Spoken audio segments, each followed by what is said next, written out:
Welcome back to the final Swiss round of our July mid-season celebration here at Psycho Turtle in Pico Rivera, California. I am Dennis Geisler, and I am joined by, introduce yourself. I'm Squash. Nice to meet you all. It's really nice. We just met each other right here. But Squash is down here for a day, and will jump on commentary with us for this last round, which will be between Abigail Watson and Matthew Prince. Abby is running the Mega Tyranitar as well as the Mega Staraptor alongside the Excadrill, Milotic, Golden Go, and Sinistcha. And then on Matthew's side, it is that Mega Delphox. No setup on the Mega Delphox, but the Mega Delphox with the Garchomp, Sylveon, Aerodactyl does have the Mega Stone there as well, Whimsicott, and King Gambit.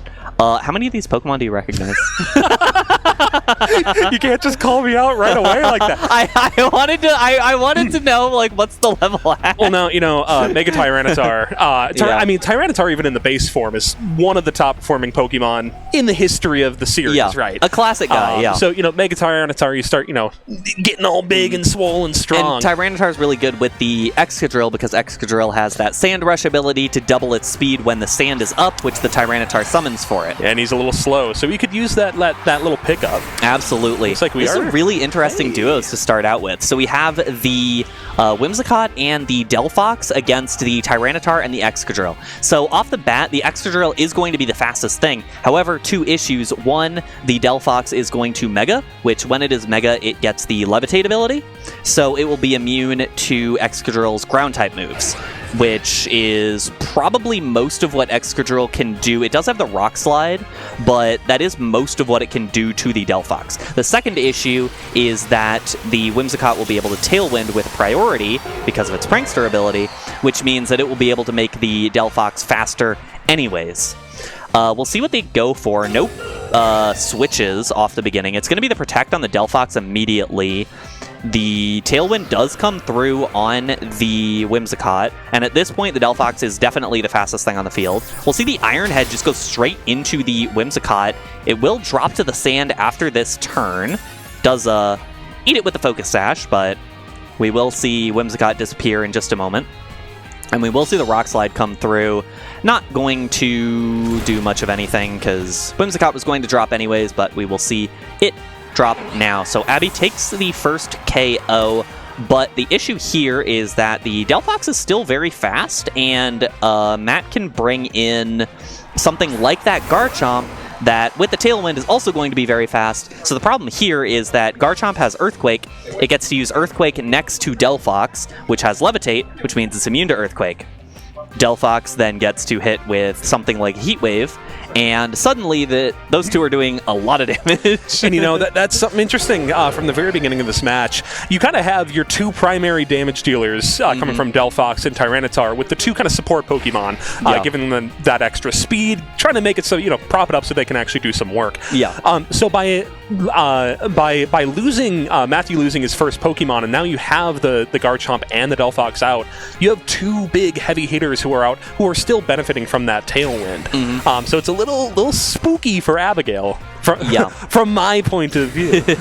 We will see the double Protect here. Not much of a point to it. I guess the main point of going for a double Protect here is to stall out that Tailwind, because once the Tailwind ends, there is a way back for Abby. Especially because I believe right now the Tailwind is on the same timer as the Sand. No, the Tailwind's actually one ahead of the Sand. It's going to be kind of a weird interaction between those two, basically, because the weird thing about Tyranitar is that it sets Sand when it switches in, but it also sets Sand when it Mega Evolves.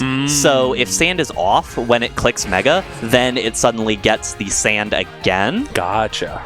There also could be the Staraptor in the back, which definitely needs the Mega there as an option. So now, if you were Abigail, you know that the Earthquake coming out is one of the biggest things that you're worried about, hence the double Protect that we just had.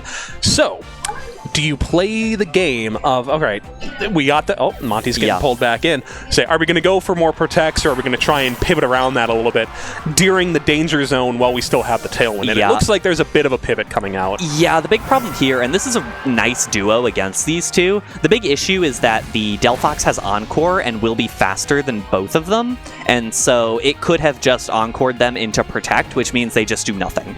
It does go for the Heat Wave instead, which does a lot to the Sinistcha. Yes. And the Earthquake should follow up for the KO. Like, Sinistcha should drop. It might not drop to the Earthquake, but it'll drop to the Earthquake plus the Burn plus the Sand. And so it does drop down to 1% HP.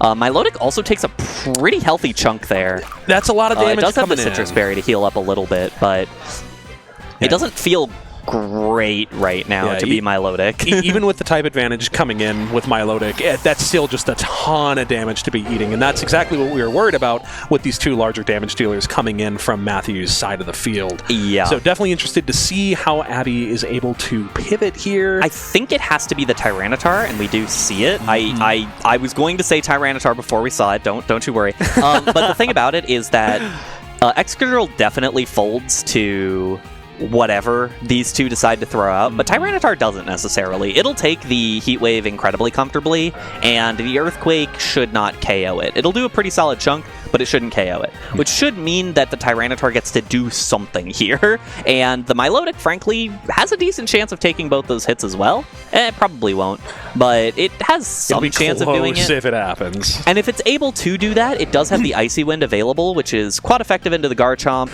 You have the Rock Slide available to do damage to the Delphox. You could potentially make your way out of this if you can get that kind of damage down. Tailwind also ends this turn, so the Excadrill will be able to come back in and be faster, but only when Sand is up, and with the Mega popping here, we do only have 2 turns of Sand left, especially if Milotic gets KO'd this turn.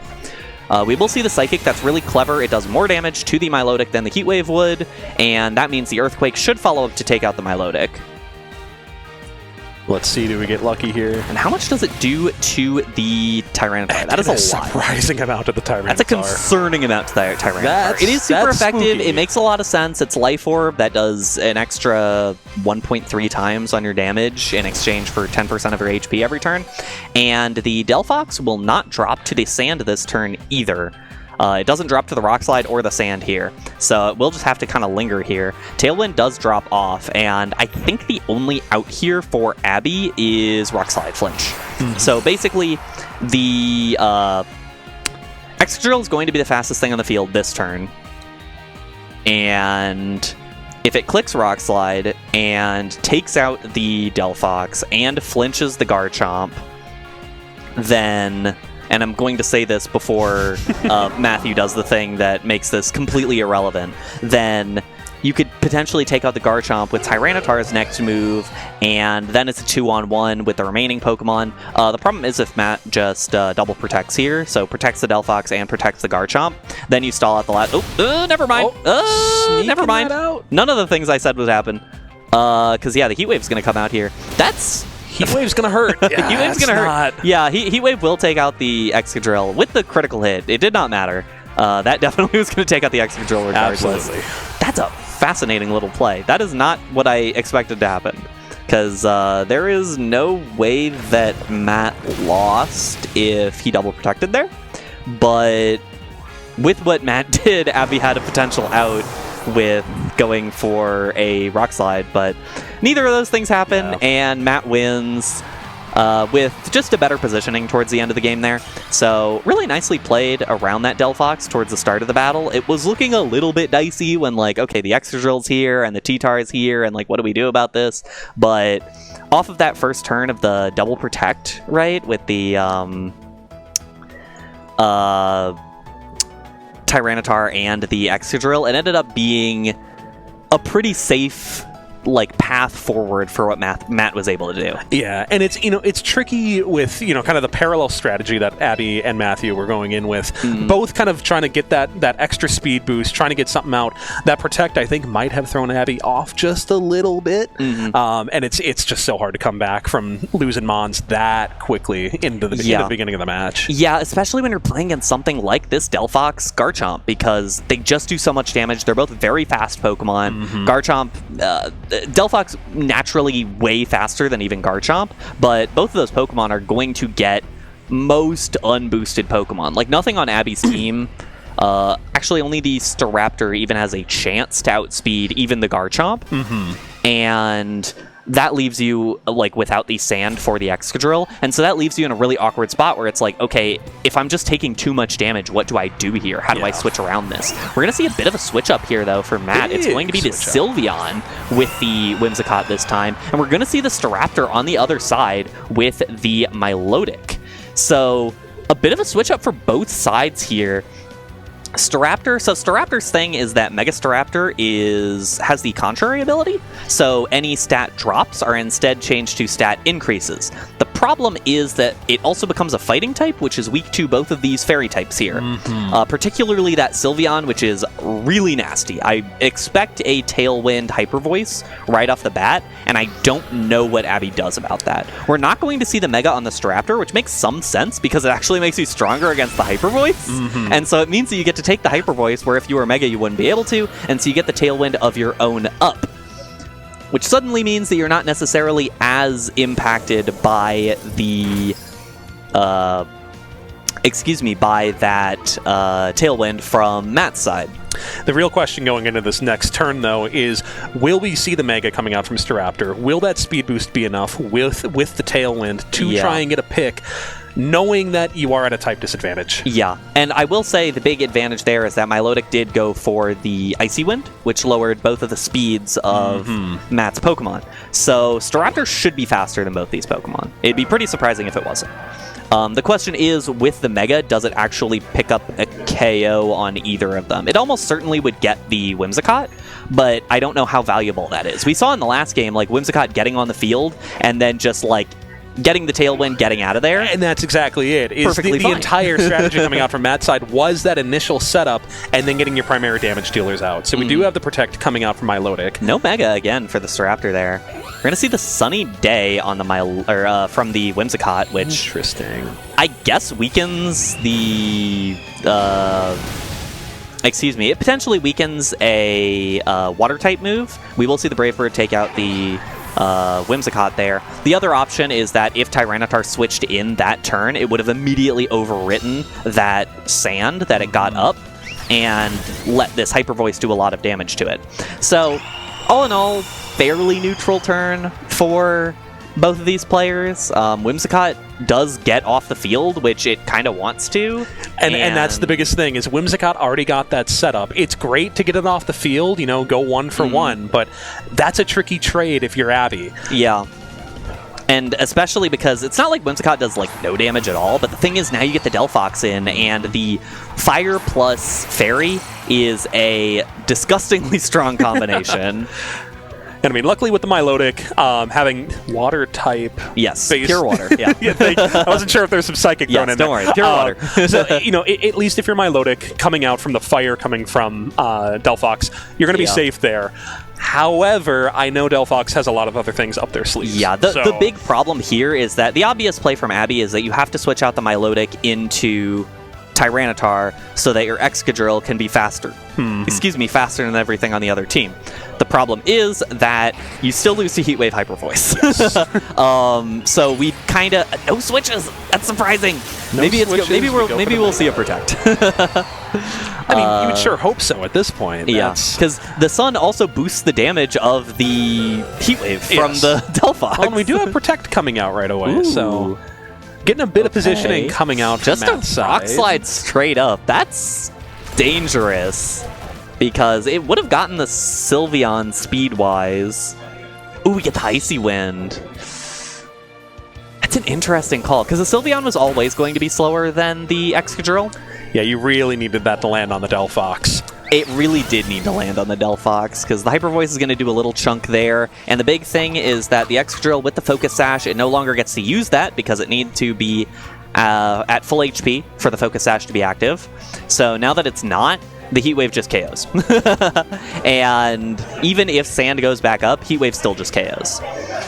So Rock Slide's got to flinch now. It's got to be a switch out into the Milotic, and the Rock Slide's got to flinch. Like, I don't see any other way out for Abby right now. Yeah, you got to be praying to whatever deity that you're hoping for. Pray to Arceus that we get a flinch coming out on this next attack. Exactly, because it's still incredibly free for Matt just to click Heat Wave and Hyper Voice, and there's really nothing else. So yeah, there's the Milotic switching out. It should be the Tyranitar. There it is. We'll get the sand up. It does have the opportunity to Terrastalize, or not Terrastalize. Ooh, I am way behind. What generation am I in? It does have the opportunity to Mega Still, and it is the Iron Head into the Sylveon. Oh, I see what the play was from Abby, wanting to get the Sylveon off the field, and the Heat Wave missed the Tyranitar. Okay, so I'm going to try to very quickly go through everything that happened that turn. So I don't hate the idea to go for the Iron Head into the Sylveon. It would have gotten the Sylveon out of the way, and suddenly you have Milotic and Tyranitar into Delphox, which Delphox doesn't really do anything to Tyranitar. And so potentially you have an out there. The Protect made that play kind of useless. On the other hand, the Heat Wave, which has only a 95% chance of hitting, if it had missed the Excadrill, it would have still been playable. It is kind of no longer playable because it hit the Excadrill and not the Tyranitar. So it's still somewhere in the realm of possible. It depends on what that last Pokemon is, because if it is the Garchomp, we're pretty much done here. Yeah, you've got to hope for some level of type advantage at this point. If you're able to get the KO, most likely on that Sylveon. Yeah, and Sylveon's not at a particularly low HP number at this point. It is incredibly slow because it was hit by like 2 Icy Winds and is also already the slowest Pokemon on the field. So you will be able to get damage down on it. But the question is, like, what does Delphox do right now? And you still have to KO the Sylveon this turn, because a Hyper Voice will do way too much damage. Yeah, and we've got that Delphox just putting out some... Oh! Nice damage from the knockoff there. So you right. do get rid of the Delphox. The problem is, I think Garchomp even wins in this spot. Because, yeah, Icy Wind doesn't do a lot of damage to the Sylveon. It gets the speed drop, but who cares? The Hyper Voice does a nice chunk to both these Pokemon. Milotic just holding on there. But not with the sand. No. Unfortunately for Milotic. Tragic. Always got to worry about that last 6%. I mean, that's the Tyranitar thing, is it hurts your teammates as much as it hurts the other team if you're not built around it. And there is that Garchomp. We saw in the last game the Earthquake did around 65%, and so Abby is just going to forfeit, knowing that Matt had the guaranteed win there. And so that is Matthew Prince taking our final round of Swiss. He will move on to 4-2. That puts him in maybe contention to make top cut. Abby is unfortunately eliminated. We'll have to do our own... we'll allow the computer to generate who the actual top 8 are, but 4-2 puts you in contention for it. Yeah. But how did you enjoy that set?